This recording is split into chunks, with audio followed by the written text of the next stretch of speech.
2 compulsory 2 घ्यायची याच्यात. Regular pattern आहे, कोणतं वेगळं पॅटर्न नाही आहे त्यात. हा तर रेग्युलर शोल्डर पॅटर्न आहे. आणि तिचं शोल्डर किती तुम्हाला आठवत असेल तर सांगा. 12 अधिक 1 13 शोल्डर किती तिचं. आणि आपण शिकत आहोत बदाम गळा 5 नंबर पॅटर्न. फोटो काढ. 14 तुमच्या मुलीचं नसेल मोजलं तर मी सांगते. तिचं शोल्डर 13 असेल. 13चे हाफ होतात 6.5. बारीक आहे ना ती. आणि आता आपण बदाम गळा शिकत आहोत हा वाला. ओके. आणि त्याच्यासाठी आपल्याला पाहिजे प्रथम शोल्डर मोजलेलं. तर मग शोल्डर म्हणजे दोन्ही खांद्यांच्या मधला माप. आणि आता आपण टाकूया 13च्या निम्मे 6.5. काही प्रॉब्लेम नाही आहे, बरोबर आहे.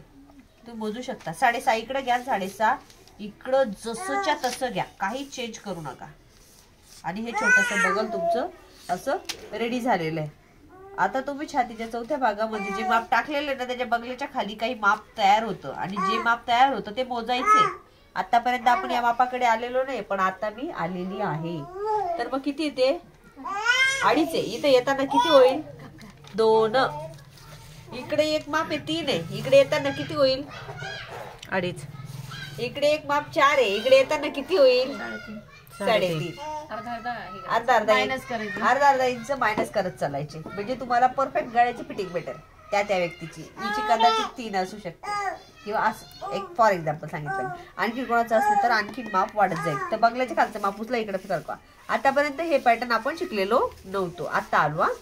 पण हे याच पॅटर्नला वापरायचं. ओनली कॉलरच्या पॅटर्नला वापरायचं, दुसऱ्या कोणत्याही थीमला वापरायचं नाही. पण एखादी वेळेस जाड व्यक्ती आली तर मात्र फजिती होते तुमची. मग हे माप चेंज होतं हे टाकताना. मग 1 जाईल.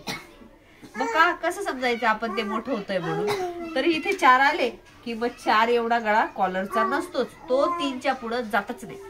तर इथे किती पण माप आलं तरी मग ते 3च्या पुढे जाऊ द्यायचं नाही. मग 3 पेक्षा कमी टाकायचं, पण 3 टाकायचं, त्याच्या पुढे टाकायचं नाही.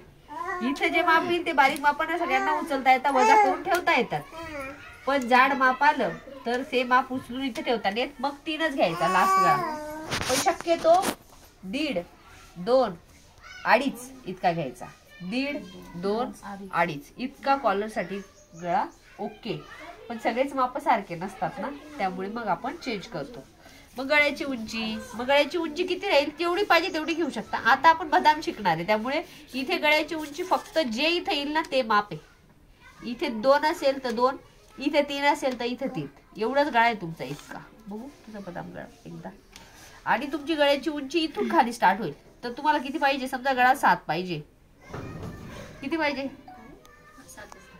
7 आहे. ऍक्च्युली हे चुकलं थोडंसं, हे असं नाही. ब्लॅक मार्कर आहे कोणाकडे, सगळे ब्लू आहे. ब्लॅक आहे ना, तो चालत नाही ना. ठीक आहे जाऊ दे.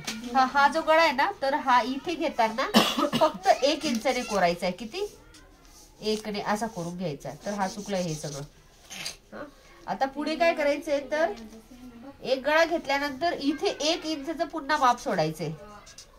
मग प्रत्येकाला 1 असेल का, तर सगळ्या बारीक मुलींना 1च असेल आणि सगळ्या जाड मुलींना 1.5च असेल. 2च माप, 1 किंवा 1.5.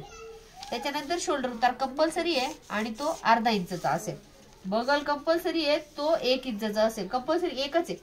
हे 1, हे अर्धा आणि हे कंपल्सरी बगल गोल. इतकं तुम्हाला सगळ्यांना माहिती. गळ्याची उंची तुम्हाला आहे ना इथून मोजावी लागेल, जी की तुम्हाला जेवढा आवडेल तेवढा. पण मला या गळ्यासाठी 7चा योग्य वाटतोय. तुम्हाला जो पाहिजे तो तुम्ही घ्या. मला याच्यासाठी 7चा योग्य वाटतोय. तुम्हाला जो पाहिजे तो घ्या. आणि मी 1 इंच खाली आलेली या पॅटर्न. याला इथं हाफ करायचंय बदामाला. सॉरी, बदामासाठी आपण एक पॅटर्न घेतलेलं आहे जे असं दिसतंय. जास्त फास्ट होतंय. कोणाला फास्ट वाटतं? इथे खिचडी झाली ना त्याच्यामुळे ते समजत नाही. हा ठीक आहे. छाती सांगा. 28 छाती 4 अधिक 2 उंची अधिक 1 12 अधिक 1 का 13. हा शोल्डरच्या निम्मे जसंच्या तसे. शोल्डर 14 आहे. मोठं घेऊया आपण. हा 14च्या निम्मे 7 इकडे 7 इकडे. काही फरक पडत नाही एवढ्यासाठी. हा अर्धा इंच शोल्डरचा उतार द्यायचाच आहे. इकडे जे माप येईल ना ते माप इकडे घेताना गळ्याची रुंदी अर्धा इंचाने कमी होऊन जाईल. असं बारीक मापांना सगळ्यांना चालतं, पण जाड मापांना चालत नाही. 3च्या पुढे माप जात असेल तर ते 3 पेक्षा कमी टाकायचं. 3 पेक्षा जास्त टाकायचं. 4 5 6 आलं ना इथलं माप, तरी इथं टाकताना किती येईल ते 3 येईल. हा आणि मग गळ्याची उंची तुम्हाला जेवढी पाहिजे तेवढी. मग समजा मला गळ्याची उंची, अरे यार परत नाही, इथे गळ्याची उंची नाही, आपण फक्त पाठीचा भाग शिकतोय म्हणून इथली एक गळ्याची उंची असेल 1 इंचची आणि त्याला असा गळा असेल. इथे हा शोल्डरचा उतार असा द्यायचा आहे तिरकस. इथून पुढे खाली पुन्हा 1 इंचचं माप टाकायचं, पण ते सोडून द्यायचं ब्लँक रिकामं. आणि गळ्याची उंची इथून खाली स्टार्ट होईल ती असेल 7. जी काय असेल ती, समजा 6 असेल तर 6. याला हाफ करा. याला हाफ केल्यावर इथे एक सेंटर मिळेल. सेंटर मिळाल्यानंतर इथे तुम्हाला जेवढा गळा ब्रॉड पाहिजे ना तितका आतमध्ये सरकता येतं. म्हणजे मग मला किती पाहिजे, समजा मला 1 इंचच्या इतका इकडे तिकडे गेलेला चालणार आहे गळा. मी 1 इंच बाहेर जाऊन याला अशी तिरकस रेषा देणार आहे. उरलेल्या मापाला मी इकडे असं तिरकस करणार आहे. इतकं तर तुम्हाला माहिती आहे. त्या उरलेल्या मापाला मी इथे असं निम्म करणार आहे. लक्ष द्यावा.